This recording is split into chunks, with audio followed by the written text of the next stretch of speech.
వీటిలో breaking news చూస్తున్నాం. 4 ఏళ్ల తర్వాత స్కూల్ మేనేజ్మెంట్ కమిటీల ఎన్నికలకు నిర్వహించేందుకు ప్రభుత్వం సిద్ధమైంది. ఈ మేరకు షెడ్యూల్ విడుదల కావడంతో విద్యాశాఖ అధికారులు కసరత్తు ప్రారంభించారు.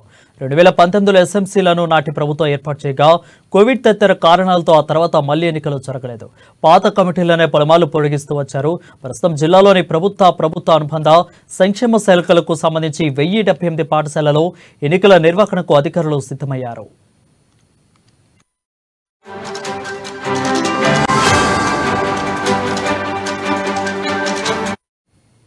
ఇక ఎస్ఎంసీ ఎన్నికలకు పాఠశాలలో ఇవాళ నోటిఫికేషన్ విడుదల చేశారు. విద్యార్థుల తల్లిదండ్రుల జాబితాను ప్రదర్శించారు. జాబితాపై అభ్యంతరాలుంటే ఈ నెల 22వ తేదీ వరకు స్వీకరించి 24న తుది జాబితాను విడుదల చేస్తారు. ఇక 29వ తేదీన ఎన్నికలు నిర్వహించి సభ్యులను ఎన్నుకుంటారు. అనంతరం ఎస్ఎంసీ చైర్మన్, వైస్ చైర్మన్లను ఎన్నుకుని ప్రమాణ స్వీకారం చేయిస్తారు.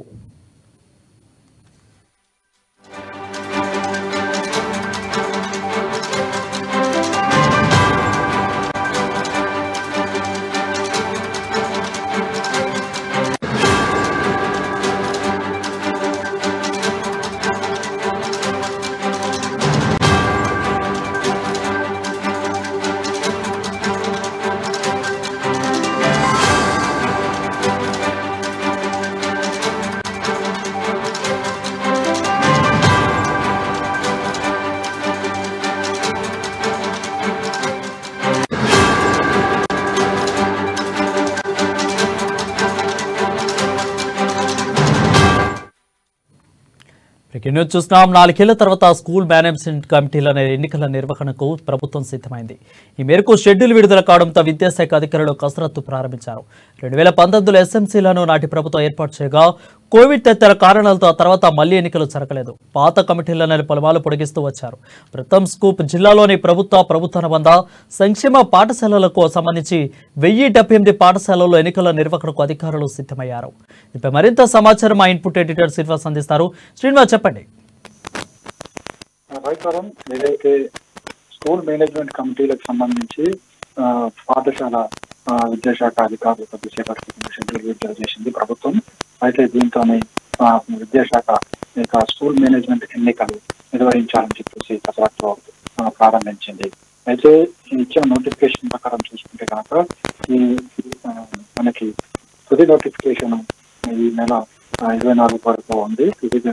తుది నామినేషన్ వేయడానికి, అదేవిధంగా 29 ఎన్నికలు ఉండబోతున్నాయి. 22 వరకు నామినేషన్స్ వేయవచ్చు.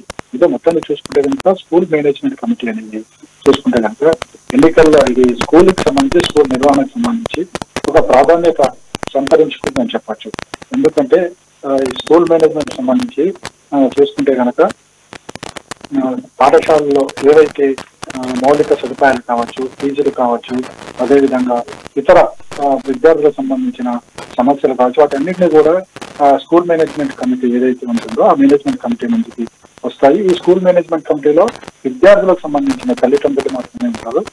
ముఖ్యంగా ఈ స్కూల్ మేనేజ్మెంట్ కమిటీలు తీసుకునే నిర్ణయాలు అవుతుంటే స్కూల్కి సంబంధించి, అభివృద్ధికి సంబంధించి ఉండబోతుంటాయి. ఎందుకంటే ప్రధానంగా చూసుకుంటే కనుక ఫీజులకు సంబంధించి స్కూల్ మేనేజ్మెంట్ ఏ మేనేజ్మెంట్ స్కూల్ మేనేజ్మెంట్ అయినా సరే ఫీజులు పెంచాలనుకున్నా, లేకపోతే మౌలిక సదుపాయాలకు సంబంధించి కావచ్చు, వీటన్నిటి మీద కూడా ఈ స్కూల్ మేనేజ్మెంట్ కమిటీనే కసరత్తు పనిచేస్తుంటాయి. ముఖ్యంగా మనకి ప్రభుత్వ పాఠశాలకు సంబంధించి చూసుకుంటే కనుక ప్రభుత్వ పాఠశాలల్లో మనకి మౌలిక సదుపాయాలు, అదేవిధంగా విద్యార్థులకు సంబంధించిన సౌకర్యాలు, టీచర్స్ కొరత లాంటివన్నీ కూడా ఈ స్కూల్ మేనేజ్మెంట్ కమిటీ ముందుకు వస్తే స్కూల్ మేనేజ్మెంట్ కమిటీ వాటికి సంబంధించి చర్చించిన తర్వాతనే వాటి మీద ఒక నిర్ణయం తీసుకుంటుంది ప్రభుత్వం. సో ప్రస్తుతం మనకి ఏదైతే ఎన్నికలు నిర్వహించాలని చెప్పేసి ప్రభుత్వం భావించిందో ఈ మేరకు నోటిఫికేషన్ కూడా విడుదల చేసింది. మొత్తానికి 4 ఏళ్ల తర్వాత, అంటే కోవిడ్ కారణంగా గత 2 ఏళ్లుగా కూడా ఈ ఎన్నికల నిర్వహణ వాయిదా పడుతూ వచ్చాయి. పాత కమిటీని కొనసాగిస్తున్న పరిస్థితి కూడా కొనసాగింది. అయితే ప్రస్తుతం అన్ని కూడా క్లియర్ గా ఉండటంతో మరోసారి ఎన్నికలు నిర్వహించాలని చెప్పేసి కూడా ప్రభుత్వం భావించింది. అంటే దాదాపుగా 4 ఏళ్ల తర్వాత స్కూల్ మేనేజ్మెంట్ కమిటీ ఎన్నికలు జరగబోతున్నాయి. దీనికి సంబంధించి కూడా విద్యాశాఖ కసరత్తు చేస్తుంది. Right, thank you Srinivas for the updates.